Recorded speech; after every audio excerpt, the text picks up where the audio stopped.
अरे हम खरे खरे देश हैं, असली देश हैं। तुम कर लो जितनी रिसर्च करनी है, जब कर लोगे तो हम कहेंगे ये तो हम 500 साल पहले ही कर चुके थे। तुम्हारा काम है रिसर्च करना, हमारा काम है ये कहना ये सब तो हम 500 साल, बहुत छोटा बोल दिया, 500 ट्रिलियन साल पहले ही कर चुके थे।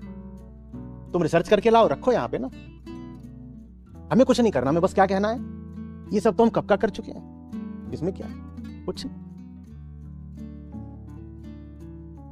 और तुम्हारे पास इंटेलिजेंस है नहीं, इसीलिए तुम्हें आर्टिफिशियली, हमारे पास तो है, हम नेचुरली इंटेलिजेंट है, एनआई। तुम रखो अपनी एआई।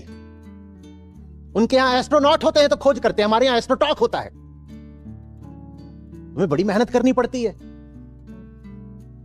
पूरा तुम यान बनाते हो, अंतरिक्ष यान, और जाते हो और खोज करते हो। हमें नहीं करना, हमारे यहां बाबा जी की बूटी है, हो गया एस्ट्रो, खत्म। तुम तो फिर भी कितनी दूर तक जाओगे। हमें बाबा जी तो आंख बंद करते हैं और सीधे बताओ तुम ब्रह्मांडों के पार के ब्रह्मांड में पहुंच जाते हैं। बहुत दर्द होता है यहां पर, इसलिए व्यंग कर रहा हूं। हम उनके वंशज हैं जिनकी जिज्ञासा की धार इतनी पैनी थी कि उससे उन्होंने अपने भीतर जो मान्यताएं बैठी थी उनको तक को काट डाला। सिर्फ यही नहीं करा कि बाहर जो भ्रम है, जाल है, अज्ञान है, उसको काटाओ। हम जिन दार्शनिकों, चिंतकों के वंशज हैं, उनका दर्शन तो सीधे प्रश्नकर्ता की खोजी की छाती में घुस गया। एक वो थे और एक हम हैं उनकी नालायक संतानें। ये फिल्में बनाते हैं तो चुराकर गाने गाते हैं, तो चुराकर कपड़े पहनते हैं, तो डिजाइन चोरी के। मात्र विज्ञान की बात नहीं है, कलाओं में बता दो ना हम कौन सा मौलिक काम कर रहे हैं। तुम्हें गोल्डन ग्लोब कितने मिल गए, तुम्हें एकेडमी अवार्ड्स कितने मिल गए, खेलों में तुम्हारी क्या हैसियत है। 140 करोड़ लोगों का देश है, पूरे यूरोप से कई गुनी ज्यादा आबादी है हमारी। क्या कर रहे हैं हम। पहले तो कुछ करना नहीं, और दूसरे कोई कहे कि तुम कुछ कर नहीं रहे तो कहना अरे हम तो ये सब कुछ न जाने कब के कर चुके हैं, हम तो विश्व गुरु हैं।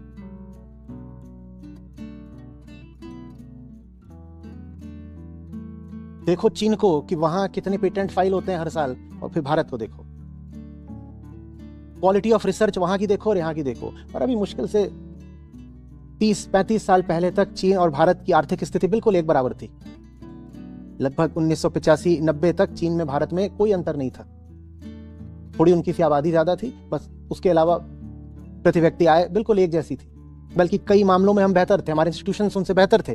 30-35 साल तक भी, पहले तक भी हम, और आज देखो वो कहां पर खड़े हुए हैं। उनकी यूनिवर्सिटीज को देखो, अपनी तो सबसे पहले तो शिक्षा व्यवस्था किसी लायक होनी चाहिए। यहां तो शिक्षा का मतलब ये होता है कि जल्दी से ग्रेजुएशन कर ले, उसके बाद सरकारी क्लर्क भी बन जाए तो चलेगा, चल भाग जल्दी से मुखर्जी नगर। यहां कौन रिसर्च करने वाला है। और रिसर्च ऐसा नहीं कि भारतीय कर नहीं सकते, ऐसा थोड़ी है कि हमारे जीन्स में कोई समस्या आ गई है। यही भारतीय जब बाहर जाते हैं तो कर ले जाते हैं। रूढ़िवादिता, अंधविश्वास, जातिवाद, इसके अलावा क्या है बताओ हमारा सामाजिक जीवन। पुरानी आदतों को ढोते जाना, ढोते जाना, अर्थहीन, अर्थहीन ही नहीं, लाभहीन, लाभहीन ही नहीं, सक्रिय रूप से घातक, नुकसानदायक रूढ़ियों को और कुप्रथाओं को हम ढो रहे हैं।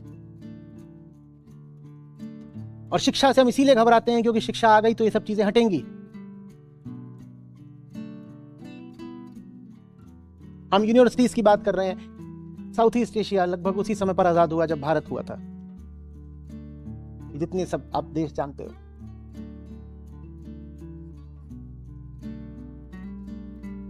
कोरिया भी लगभग उसी समय पर। असल में सेकेंड वर्ल्ड वॉर के बाद इंपीरियलिज्म का खात्मा हो गया क्योंकि सब आपस में ही लड़ लड़ के ढेर हो गए। तो जब कॉलोनियल मास्टर ही ढेर हो गया तो कॉलोनीज कहां से बचेंगी। तो सबसे बड़ी बड़ी तो ब्रिटेन की थी, तो सब आजाद हो गए एक झटके में। 1945 से 1952 के बीच में सब फुर्र हो गए। चीन भी को भी हम मान सकते हैं एक तरीके से कि तभी आजादी मिली। अब वैसे तो आप ये नहीं कहोगे कि चीन कॉलोनी था किसी का, लेकिन वो भी बहुत दमित था, शोषित था, उसमें भी भीतर बड़ा अंतर्विरोध था। और Korea, Indonesia, Malaysia, Thailand, Vietnam, Cambodia, Singapore भी, तो सिंगापुर क्या था? एक छोटा सा पोर्ट ऑफ कॉल जहां कुछ विकास नहीं था। ये सब भारत के साथ आजाद हुए। और देखो आज वो सब कहां है, देखो कहां है। वजह बताओ? शिक्षा। सबने शिक्षा में जबरदस्त तरीके से निवेश किया, और जब वो आजाद हुए थे ना तो उनकी स्थिति भारत से ज्यादा खराब थी। ये पक्का जान लो, आंकड़े देख लेना, मुझे रटे हुए नहीं है तो मैं अभी कोट नहीं कर पाऊंगा, पर उनकी पर कैपिटा इनकम देख लेना, लिटरेसी रेट देख लेना 1950 में भारत से तुलना करके, और आज देख लो। जापान ने तो सीधे सीधे न सिर्फ तबाही झेली थी बल्कि 2 बम खाए थे आणविक। खैर जापान को तो लोग बोलेंगे कि पहले ही इंडस्ट्रियली डेवलप था और बहुत बातें, तो मैं जापान को तो ले भी नहीं रहा।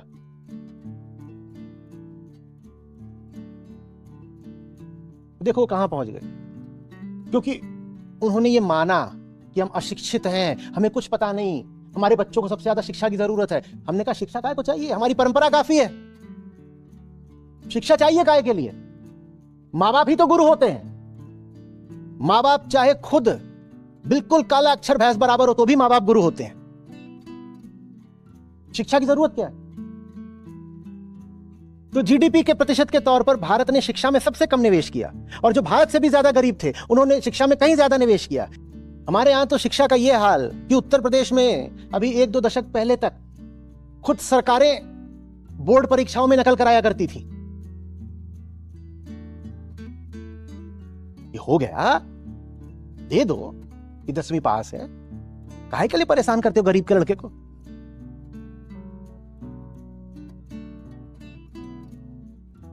काहे को बोला मैंने गरीब का लड़का? क्योंकि गरीब की लड़की तो 10वीं तक पहुंचती ही नहीं है। गरीब की लड़की तो प्राइमरी में ही ड्रॉप आउट कर जाती है, 10वीं तक कैसे पहुंचेगी? शिक्षा की जगह हमारे पास खोखला गुरूर है, बहुत सारा बड़ा गुरूर है हम में, हम ये हैं वो हैं, विश्व गुरु हैं। विश्व गुरु होने लायक वो थे कपिल और कणाद और पतंजलि और आर्यभट्ट। वो आकर के बोले कि हाँ हम हैं, तो समझ में आता है। याज्ञवल्क्य खड़े हो जाएं, अष्टावक्र खड़े हो जाएं, बोले हम विश्व गुरु हैं, समझ में आता है। हमें आज क्या हक है कि हम बोले कि हम विश्व गुरु हैं? गौतम ऋषि खड़े हो जाएं कि गौतम बुद्ध खड़े हो जाएं, वो बोले कि हम विश्व गुरु हैं, समझ में आता है। गौतम बुद्ध का दर्शन पूरी दुनिया में फैला, वो कह सकते हैं विश्व गुरु हैं। हम काहे के विश्व गुरु हैं?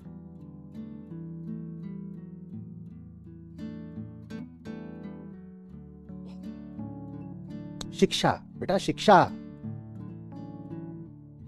और शिक्षा से भारत के नेता बहुत घबराते रहे हैं, क्योंकि अगर जनमानस पढ़ लिख गया तो सबसे पहले तो इन नेताओं को इनकी सही जगह बैठाएगा।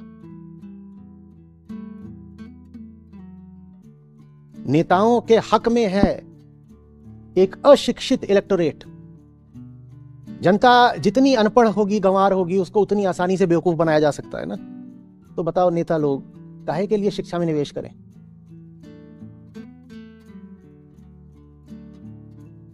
सर जैसा आप कह रहे थे, इंडिया साउथ कोरिया और चाइना के बीच में कि 1950 में यदि हम देखें तो तीनों देशों का लगभग बराबर ही स्थान था। तो मैं इसी विषय में पढ़ रहा था अभी इंटरनेट पर ही। तो 1950 में इंडिया का पर कैपिटा जीडीपी $600 से $700 के आसपास था, ट्रिपल पी एडजस्टेड है ये। और चाइना का $500 के आसपास था, इंडिया से भी कम।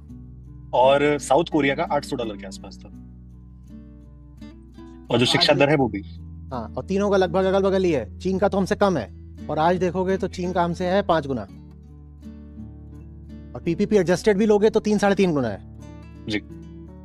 और साउथ कोरिया का तो और 6 गुना 8 गुना निकलेगा। हमने कुछ तो भूल करी होगी ना, मानने को क्यों नहीं तैयार हो? तभी तो कह रहा हूं, खोखला अहंकार बहुत है हम में। अपनी दुर्दशा देख कर भी हमें होश नहीं आता। ये चीजें दिन रात देखता हूं और बहुत बुरी लगती हैं,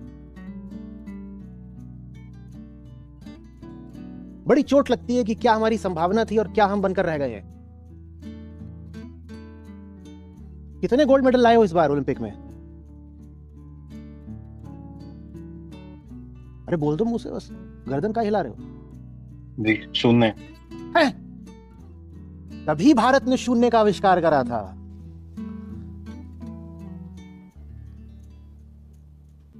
बगल में चीन है, उनके कितने? शायद 40 से ऊपर। 40 से ऊपर, 40 से ज्यादा गोल्ड ओलंपिक में चाइना लेके बैठा है, तुम शून्य। और हमें इसी बात पे बड़ा नाज है कि दुनिया को शून्य भारत ने दिया, और उसी बात को हम बार बार सिद्ध कर रहे हैं, बार बार शून्य ला के, just as a reminder to the rest of the world. We gave the zero to the world and we will continue giving zero.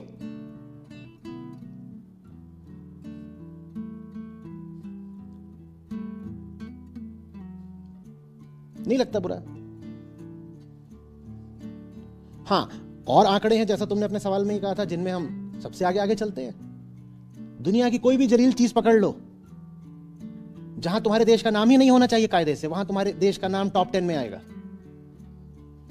दुनिया में सबसे ज्यादा लड़कियां कहां मार दी जाती हैं पैदा होने से पहले? भारत में।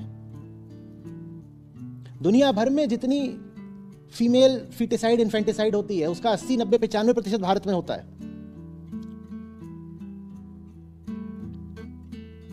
और बताओ, हवा कैसी है? AQI में हम सबसे आगे हैं। मजाल हो किसी की हमारा आंकड़ा छू के दिखाए। पकड़ो स्विट्जरलैंड वालों को, अमेरिका कनाडा वालों को, बोले तुम हमारा 1/20 भी होके दिखा दो। अभी हम 700-800 पे बैठे हुए हैं। मां का दूध पिया है तो, हमारे यहां ये चलता, मां का दूध पिया है तो। पता नहीं, मां का दूध तो सभी पीते हैं, जानवर भी पीते हैं। ये मां के दूध में हमारे इतनी क्या खास बात है? अच्छा कोई बात नहीं, चलो स्विट्जरलैंड वालों को बोले मां का दूध पिया है तो हमारे AQI का 1/20 भी करके दिखा दो। वो बेचारे नहीं कर पाएंगे, वो सीधे लोग हैं, वो हार जाएंगे।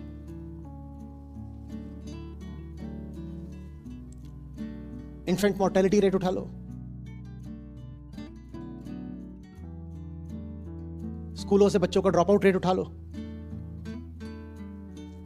नदियों के प्रदूषण की दर उठा लो और स्तर उठा लो।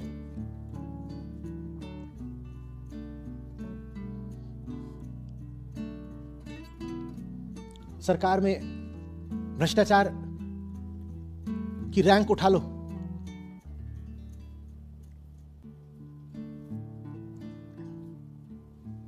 Top 10 with great consistency. दुनिया में सबसे ज्यादा कुपोषित बच्चे कहां हैं? भारत में।